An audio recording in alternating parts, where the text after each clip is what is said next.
Well, good morning, job seekers, and welcome to Lucas County, Ohio Means Jobs, Jobs in the 419. We have a little bit of a different format today. Sorry, no guest speakers, but we've got some very important information that we'd like to share with you here at Ohio Means Jobs. And we're entering into a new fiscal year. So we were just, 40 days shy of getting into the new year, which actually starts around July 1st here at the shared campus for Ohio Means Jobs and Workforce Development. And I wanted to share with you some of the steps that you can take if you're interested in maybe securing some training. Sometimes people, they go out there and they're navigating the workforce and they have identified that they might need to upskill. Now there's different ways to do that. And the other week I had mentioned micro-credentials as a possibility for you and how there were different options of how you could secure these micro-credentials, even some at no cost to you. But then I wanted to talk a little bit today and remind you about how we can secure WIOA funding for training.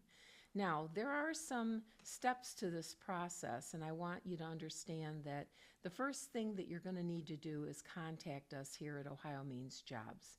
When you contact us, we're going to get some preliminary information, such as an email address, let's say. And what we're going to do is we're going to send you a link, and this link is going to open up to what we call a soft questionnaire. Now, eligibility needs to be determined for WIOA funding. So that eligibility is going to look like a poverty guideline percentage of the household income. Currently, it's at 200%. And the other is going to determine whether or not you already have some credentials. I mean, you already might have an in-demand credential, and the question would be, are you currently using that? Because if it is in demand, you should be using it. And if you're not able to use it, then we're going to talk about the next step. But after you fill out that soft questionnaire, it's going to give us some basic information. And it's not in its entirety everything that needs to be done to make decisions for funding, but it's the beginning of the process. So when that is completed, you will then get a link that will come to you, and you can select a date on the calendar that you will need to participate in an orientation here at Ohio Means Jobs. And there's 3 days that happens. It happens on a Monday, a Tuesday, and a Thursday. And on Mondays it's at 10:30, and then it's also on Tuesday at noon and Thursday at noon. So you've got 3 options. But when you come for that orientation, plan on staying here slightly longer, okay? Because there are some essential components that are also part of the process that you will need to participate in. And there's going to be 3 short assessments that will be given that have some, reliability and validity to them that help with decision making. And so you would be here for approximately another half an hour to 45 minutes. So when you do plan to participate, ensure that you're leaving yourself enough time so that you can accomplish the different tasks that need to be involved in that process. Now, after those are done, you are going to then set up a day and time for the ACT WorkKeys. And if you'll remember, we have had this conversation several times ago where we talked about the ACT WorkKeys are a necessary piece at looking at aptitude. So as we move forward in, thinking whether or not a person is a good fit for a job, they still need to hit the levels that are required for that occupation and to also be considered for training. So you will sign up for that, and then as all of that is completed, it's packaged up and it will go to our workforce development team. And they will evaluate all information together to determine whether or not you are a potential candidate for training at that time. Now, if you're not, the party's not over. You still have an opportunity to get some services, which could be through career services, which might be a one-on-one type of meeting where you're looking at career coaching and counseling or having a discussion about why you think you're a good candidate for training and how that will benefit your future. Because remember, everything we do leads to what we call sustainability. We want to make sure that everyone is sustained financially. That's the purpose in putting these dollars together to help people here in our local communities to be able to, exceed their earnings so that they're not depending on public guidance or assistance in the future. So those are some of the steps that you need to take. And the process all becomes one with one phone call by you calling the 419-213-5627 number and talking to one of the representatives here at the resource room so they can get the ball rolling for you. And the rest is going to be up to you. So if you're looking for change, if you're looking to increase your knowledge, looking for that extra piece of documentation to put on your resume so that you can be having the AI gods look down on your resume as they're screening through potential candidates, this is where you can possibly shift the course and direction of your career. So again, call us at 419-213-5627 to start that process. Now today, we're going to have a few jobs that we're going to talk about. We haven't done this in a little while because we've had some guests with us here on the podcast. But, you know, a few weeks back, I talked about internships, we talked about apprenticeships, and I wanted to share with you that some of the local employers are starting to, you know, investigate potential interns for the summer. I mean, yes, it is May and summer's starting, but I wanted you to realize that this might be a great way for someone to get their foot in the door and begin to start that relationship with an employer. So there is a summer internship for a field reliability and data analyst over at First Solar. So this is an opportunity for someone that is going to college and is in electrical engineering, working towards their electrical engineering degree, and obviously has their sights set on sustainable energy as our future. You know, this is an opportunity for someone to get in on the ground level to learn more about how this collaboration works in this industry and to identify, you know, if this is a place they want to call home. And so they're starting off people at a really great wage for this internship, between $18 to $25 an hour. And so some of the things that they're looking for is, you know, to have that basic electrical engineering background, some lab work in a classroom for at least a year. They would like to have at least 1 year experience in this before you come into the internship in their facility. And obviously you need to be familiar with, you know, electronics and electrical measurements when it comes to different types of equipment, as well as safety training, because let's face it, we want to all be protected. You know, what we don't know, but we do need to know safety. That's the number one paramount thing. Now, one of the things that, you know, they do highlight a lot, and we talk about this, is going to be some of these basic skills that they're looking for when people come in. So obviously, you know, there's this need to be able to work someone independently. Now, I know this is an internship and we want people to guide us and show us, but at some level we need to demonstrate taking initiative. And this means that we are going to work somewhat independently. And then also there is a notation about working outdoors. So we are in the summer, so this is one of those things where we have to make it as good as we possibly can if we want to learn as much as we can, because we'll not be in the air conditioning at that time. And then also the ability to, you know, solve problems, have some basic machine shop skills, and then also excellent communication with attention to detail. This is an opportunity to showcase your computer skills so that you're sending out emails or any type of correspondence. And with that, some computer skills, because they want to make sure that you understand Word, Excel, Outlook, as well as possibly SQL. And then some knowledge about databases and data processing. So this is an opportunity for you to look at what you bring to the table, because most often we have about 80% of the skills that this particular internship might be looking for already. But we've got that other 20%, or maybe just a little more, that we need to learn.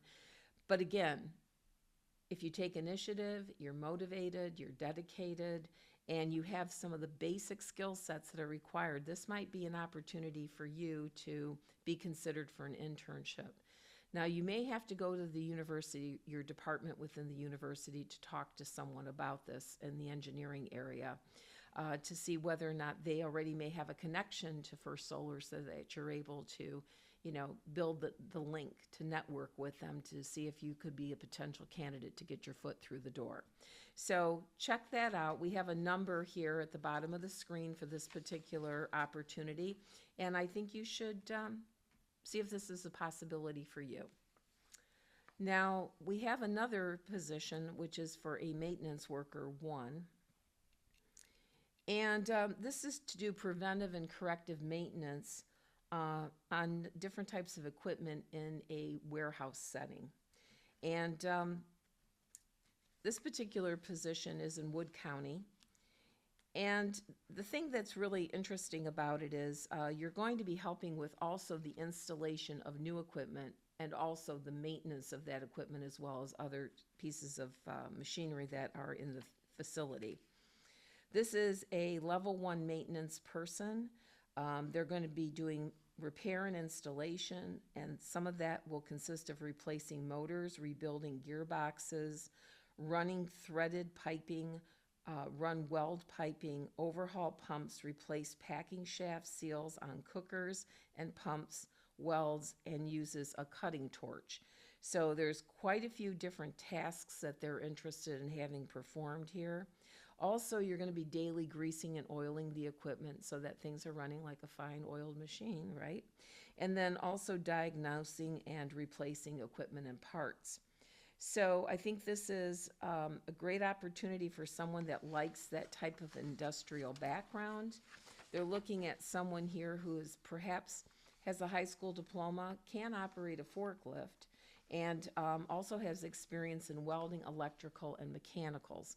Now, you could go to a vocational school and have your certification, perhaps 2 years of experience in this related field with similar equipment, and basic knowledge of general maintenance and equipment operations. Welding proficiency is also a necessity in MIG and stick, as well as vertical and overhead. So these are a few things to consider. One of the other highlights that they bring up is having some good math skills. So if you're interested in learning, what you are as far as your aptitude in math, you can take the ACT WorkKeys here, and then you can learn not only your basic math ability, but your workplace documents and graphic literacy as well. And you can get a certificate that's good for 5 years. So that's something that we have available for you. So this one, you can, check out the job order number at the bottom. This position is paying between $22 to $28 an hour. So something worth considering.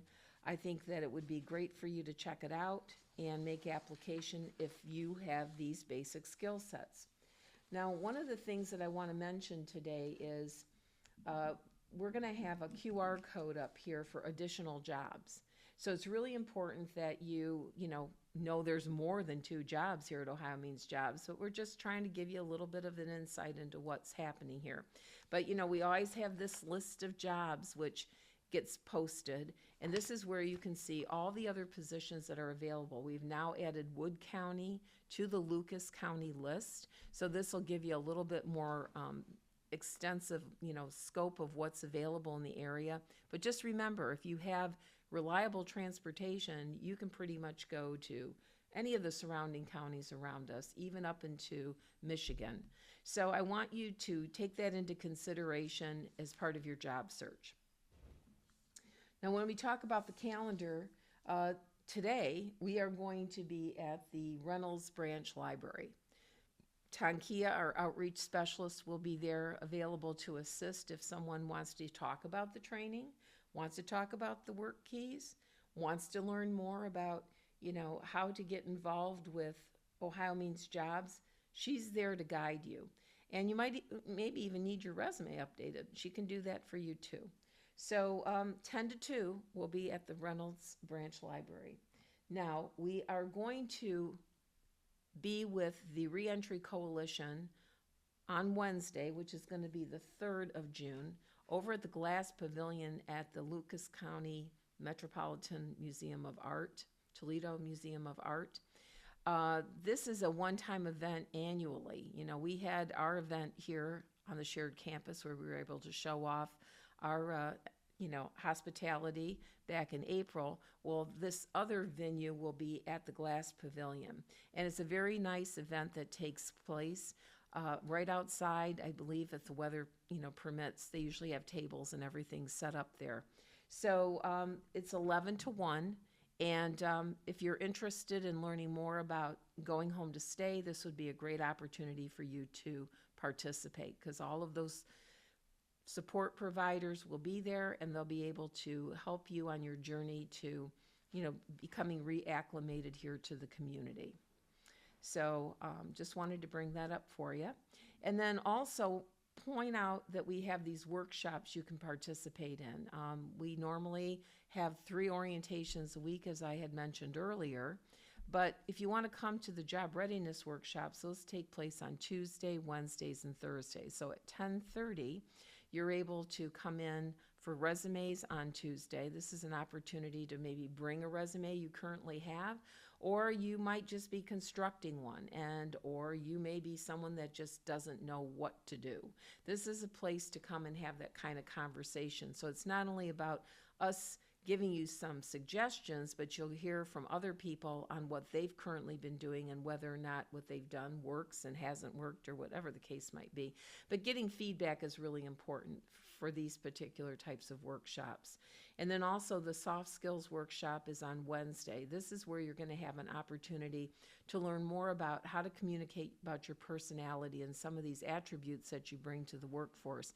Employers are always sharing with us that this is a spot where people need to expand on and be able to talk about and be able to highlight these soft skills and behavioral styles of interviewing questions that come up, because it's very important for you to be able to demonstrate that on what you've done in other jobs and what were some of the outcomes of the types of things that you were working on in those jobs.